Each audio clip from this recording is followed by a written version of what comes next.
let the spontaneity of things come to you, because that's where creativity lies, you see. When you're simply repeating stuff that's been put out there by the big boys for you to repeat, then you're not thinking for yourselves, are you?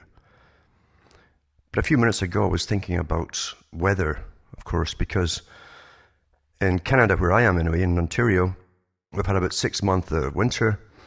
It's still ongoing to an extent because we seldom see the sun anymore.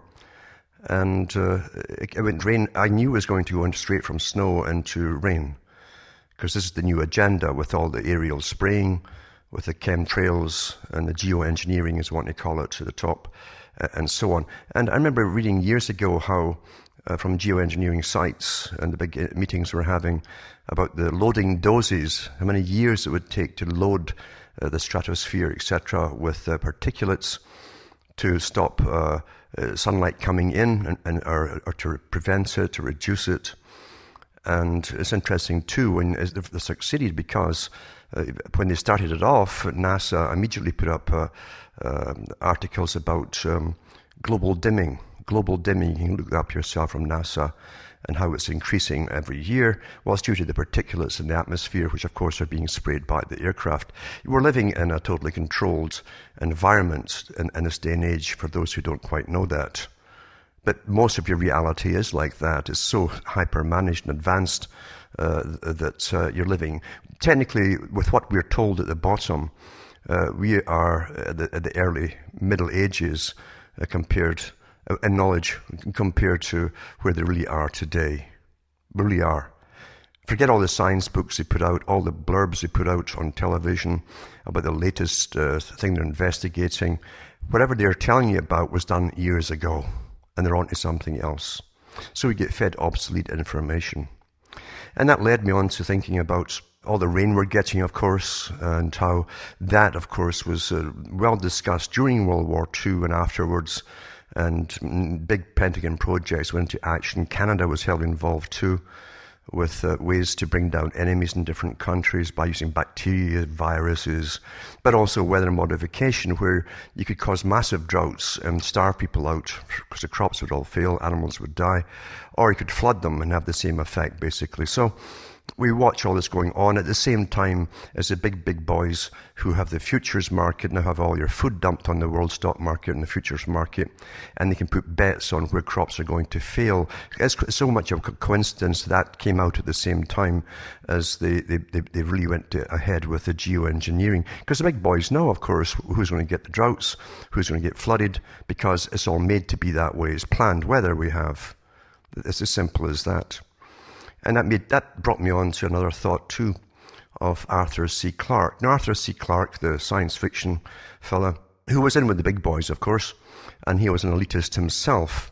And it's not unusual for the big boys to employ what they call futurists, guys who are into science fiction, who would put out ideas and analogies too through their stories to do with what they're really up to, etc. But when you go into the different statements that he also made himself, about the elite ruling in a proper scientific fashion in the future, etc., etc., you start to get the picture. But he also said that advanced science, what he meant was secret advanced science, would appear, that the effects of it would appear to the general population. And he referred to primitive people. And that's how they refer to you, by the way. He wasn't talking about 1,000 years ago. He said it would appear as magic to the public because they never think about it as being caused by man-made forces. It's so easy, isn't it, to trick people? And you have no idea of all of the sciences of the mind and all of the different disciplines, as I like to call it, or doctrines, involved in big think tanks, working for governments and so on, and private industries at the top that really run everything, to make sure you're kept in a little box, and to train you to have a good ego and believe that you know everything there is to know. It's beautiful, isn't it? And these are the people you meet every day. You meet them every day with that stare, the polite smile, but the eyebrows are down or lifted. Just like you saw in Brave New World in the movies versions, where the primitive, as it's called, the guy who had humanity in him, love and compassion and so on, talk to these people who were artificially made, who were even their intellect was designed for them, how much they could understand, and all the information they were given was designed for them by those above them, the alpha pluses, etc. And it didn't bother them in the least that everything that they knew and their whole culture was given to them because they had that little bit of pleasure, you see, etc. And they had the soma drugs, mainly again for the lower, because the division of labor went down the way, who was going to do all the dirty work, etc., and lots of soma and drugs. In other words, pharma to keep them happy. We're in that today for those who haven't figured it out. It's all been done. And the next step is to train you through all the different kinds of intergender types they're trying to make you believe in. It's nothing to do with that we care about these folk at all. It's to get you used to the fact that nothing can be really said as to be normal. So they can bring forward their basic new clones in the future. And that's what they're all working towards, of course. And these guys work through generations. They don't have to do it all at one go. That's where you get tripped up, because you thinking, as a natural human being, think, I'd have to get it done right away. No. These guys work in generations. It took generations to get you from family-oriented society to abortion, single-parent mothers, and multiple partners now, and all kinds of things today. It didn't take that long at all, really. But for you, you'd be impatient if you were planning it. Not these boys. They know how, from past experience and history, how long it takes to gear up the population, indoctrinate them in the proper ways so they'll accept the next step and the next step and the next step. It's very easy. It's very, very easy. And the world's a very, very old place, and knowledge is never forgotten, folks. And mistakes are always remedied the next time they go round. Hence the need for the step-by-step process. If they miss one step, it can go awry. So they got to go through the process, and they're well aware of this. That's why it takes a bit of time.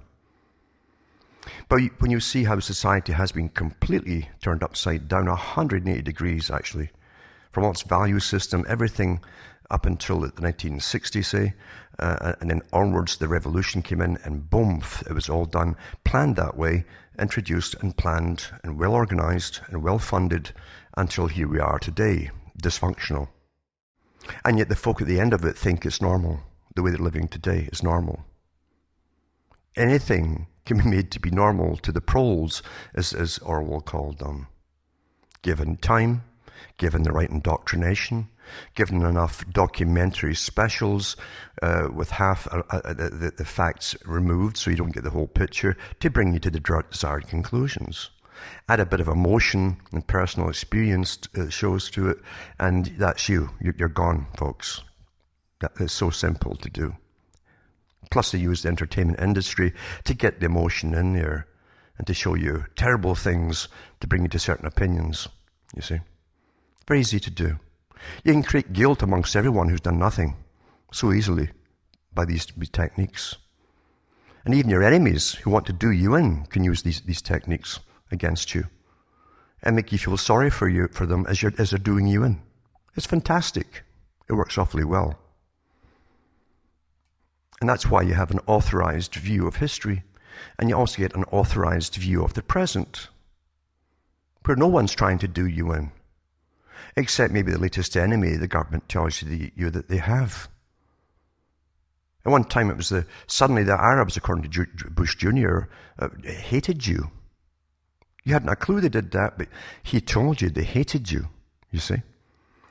And before that, you've had all these different presidents and prime ministers that are always in an alliance because they're all owned by the same big bankers, telling them what to say to the public to get them ready for the next war, wherever it happens to be. We're never told the facts of the war at the time, and sometimes after the fact, it doesn't matter if some of the real reasons for it come out, like grabbing oil and minerals and things like that, you see, for big private corporations.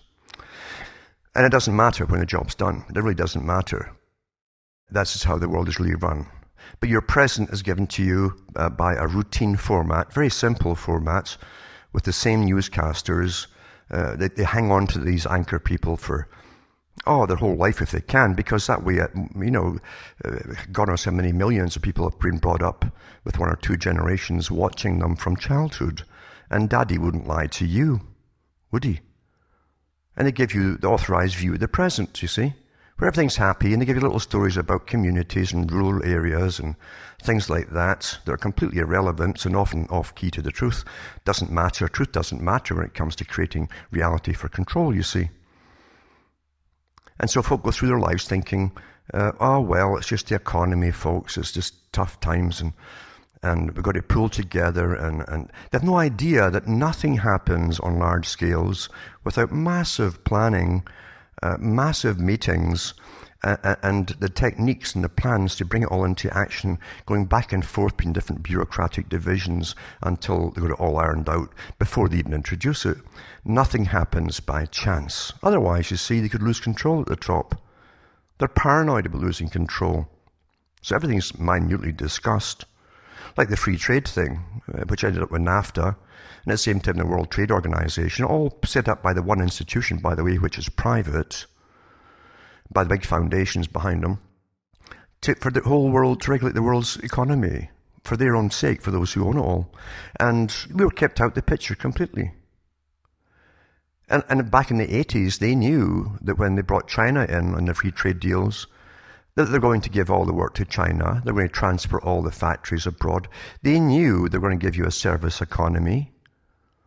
And a service economy is like putting a dog in a swimming pool, and it can only paddle and paddle and paddle until it tires out and it can't get out and it drowns. Economists talked about this in the 70s in Britain, when they first mentioned, if we ever get into a really EU, a European integration system, if we ever, it was all planned that way right along, but if we ever get into it, we'll have a service economy. And they explained all this too. So there's nothing new under the sun. There's no news at all when it comes to why we're in the mess we're in. Because the producing countries are the ones who survive. You got to manufacture things. Everything else is a spin-off of manufacture, you see. Importing is not. That's just service. You buy it in, you pass it around, the middlemen get all the cash pretty well, not the manufacturer and so on, or even at the store sometimes. It's the middlemen that do it all, and they're all managed by the big banking boys themselves. They have big groups that mass purchase things and so on. And then the great government departments in their pocket to make sure that they have the rights to decide on the prices for imports and etc. and all this kind of stuff. It's all done above our heads. It's kept out the news because you're not supposed to worry about such lofty things. Now, for those who think they get really all the news there is because there's so many news stations supposedly, but they all get the news from the same sources, two sources, across the whole planet now. So we have regulated authorized news, you see. And if you notice, all the news you're getting is pretty well some other foreign country, over yonder somewhere. That's very good because it just keeps you distracted from what's happening in your own backyard. They don't want you to know what's happening in your own backyard. In fact, if you notice, since the Leveson bill and inquiry and bill went through in Britain for muzzling journalists, and you had the Finkelstein one done in Australia at the same time. These are British Commonwealth countries, remember? Britain and the Commonwealth. Canada had to have done it too, because literally there's no independent real journalism on anything. There's a bit of leeway before. All their bosses were part of the same global society, but some of the journalists were given a bit of leeway to express opinions on different characters and politicians and deals that were going on. They can't do that anymore. That's why you're getting literally, it's like the old Soviet Union. It was all just dished out from the top. And we know that's how it really works in all the so-called first world countries now. It's dished out from the top, authorized, and mainly from stuff that is way across the sea somewhere that means sweet dick all to us. It means nothing to us. Nothing at all. Because we should be worried about what's happening here, folks, your own future, you see. It's all meant to distract you from your own future and from all the stores closing down across the US and Canada and everywhere else. They're all boarded up, going out of business or are out of business, and the economy is flat, absolutely flat. You get it from all kinds of sources. I do anyway, because so many folk get in touch with me. I get a good picture of what's happening across Britain, the whole of Britain, in the UK, Europe, Australia, Canada, the States, etc. Because I get all the stories coming in. And I can make my own mind up. And it's rather evident what's going on, of course. We are being brought down. In a long-term game, of course.